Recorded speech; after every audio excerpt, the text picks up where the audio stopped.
জামাত ইসলাম কিন্তু শরিয়া আইন বাস্তবায়নের পক্ষে না। তারা প্রচলিত যে রাষ্ট্র কাঠামো আছে, যে আইনি কাঠামো আছে, এর মধ্যেই তারা থাকতে চায়। তাহলে ইসলামী আদর্শ কিভাবে বাস্তবায়ন যাচ্ছে?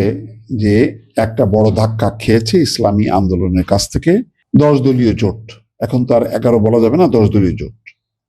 মামুনুল হক বলছেন যেমন, ইসলামী আন্দোলনের সঙ্গে আসন সমঝোতার আর সুযোগ নেই। ইসলামী আন্দোলনের সঙ্গে আসন সমঝোতার আর কোনো সুযোগ নেই। তবে জামাতের আজকে জরুরি বৈঠক মজলিসের শুরার, সেই শুরার পর জামাতের একজন নেতা বলেছেন যে তারা শেষ সময় পর্যন্ত অপেক্ষা করবে, অর্থাৎ ওই যে সম্ভবত 22 তারিখ বা 23 তারিখ, ওই যে প্রতীক বরাদ্দের শেষ পর্যন্ত। তো এখানে আজকে জামাত ইসলাম নিয়ে কিছু কোনো কথা বলেনি তিনি বলছেন, মামুনুল হক, যে বোঝাপড়ার ঘাটতি থেকেই এমন পরিস্থিতি তৈরি হয়েছে, এতে ভোটের মাঠে খুব বেশি প্রভাব পড়বে না বলছেন। তিনি বলেন, নির্বাচনের আগে ইসলামী আন্দোলনের সঙ্গে নতুন করে কোনো বৈঠকের সম্ভাবনা নেই। তবে তারা যদি আবার জোটে ফিরতে চায় তাহলে সাদরে গ্রহণ করা হবে, আর যদি না আসে তাহলে বাকি আসনগুলো শক্তিশালী অবস্থান এবং জনপ্রিয়তার ভিত্তিতে বন্টন করা হবে। 47টা আসন, এটা নিয়ে হয়তো আবার টানাপোড়েন হয় কিনা, তবে জামাত বোধহয় আর বেশি করবে না। এনসিপি কে 10টা দেওয়ার কথা, অন্যদেরকে হয়তো দিবে।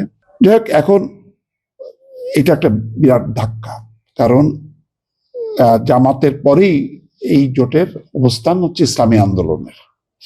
ইসলামী আন্দোলনের হাত পাখার একটা পরিচিতি আছে, এবং বাংলাদেশের সকল নির্বাচনী এলাকায় তাদের কিন্তু একটা ভোট ব্যাংক আছে। জামাতের মতন অত বড় ভোট ব্যাংক না থাকলে একটা ভোট ব্যাংক আছে।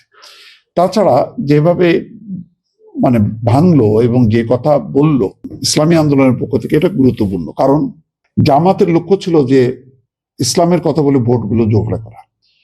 সেখানে ইসলামী আন্দোলন বলতেছে যে তারা তো আসলে ইসলামের পথে নেই। ইসলামের আদর্শ বাস্তবায়ন করতে হলে শরিয়া আইন চালু করতে হবে। বর্তমান যে আইন, এই যে গণতান্ত্রিক যেই মানে আইন কানুন, এটা ইসলামের সাথে সামঞ্জস্যপূর্ণ না। তাহলে ইসলামী দল, ইসলামী আদর্শ প্রতিষ্ঠা করতে গেলে শরিয়া আইন চালু করতে হবে। এই যে কথাটা বললো ইসলামী আন্দোলনে, এই কথাটা তো তারা প্রচার করবে, বলবে এলাকায় এলাকায় যে জামাত ইসলাম কিন্তু শরিয়া আইন বাস্তবায়নের পক্ষে না। তারা প্রচলিত যে রাষ্ট্র কাঠামো আছে, যে আইনি কাঠামো আছে, এর মধ্যেই তারা থাকতে চায়। তাহলে ইসলামী আদর্শ কিভাবে বাস্তবায়িত হবে? এই কথাটা যখন নাকি তারা বিভিন্ন নির্বাচনী এলাকায় বলবে, তখন কিন্তু যেই ধর্মপ্রাণ মানুষের উপর ভর করে জামাত ভোট চাইছে, তারা কিন্তু একটা ধাক্কা খাবে যে তাইলে আর বিএনপি বা অন্য দলের সাথে পার্থক্যটা কি? এইটা একটা মানে জামাতের জন্য একটা ধাক্কা। এই প্রচারগুলো এখন ইসলামী আন্দোলন তো জোরে সোরে বলতে চাইবে। তাছাড়া তারা বলছে যে তারা অপমানিত হয়েছে, জরিপের কথা বলছে, যেখানে তাদের কোনো অবস্থা নেই ইসলামী আন্দোলনের। তো এইসব মিলায় এখন যেহেতু একটা বড় দল, এখানে যদি খেলাফত মজলিস বা অন্য কোনো ছোটখাটো দল চলে যেত, সেটাও খুব একটা ক্ষতির কারণ ছিল না। এমনকি এনসিপি গেলেও খুব একটা ক্ষতি ছিল না। তাহলে সমস্ত ইসলামী মানে দলগুলো মিলে বলতে পারতো যে ইসলামী ভোটগুলো সব এক জায়গায় করো, এরকম একটা দোহা তুলতে পারতো। এখন আর এই দোহা তোলার সুযোগ নেই। এখন বিএনপির ওখানে চলে গেছে একটা গ্রুপ, 2-3টা রাজনৈতিক দল। ইসলামী আন্দোলন আলাদা থেকে গেল, আর হচ্ছে 10 দলীয় জোট, জামাতের নেতৃত্বে একটা দল।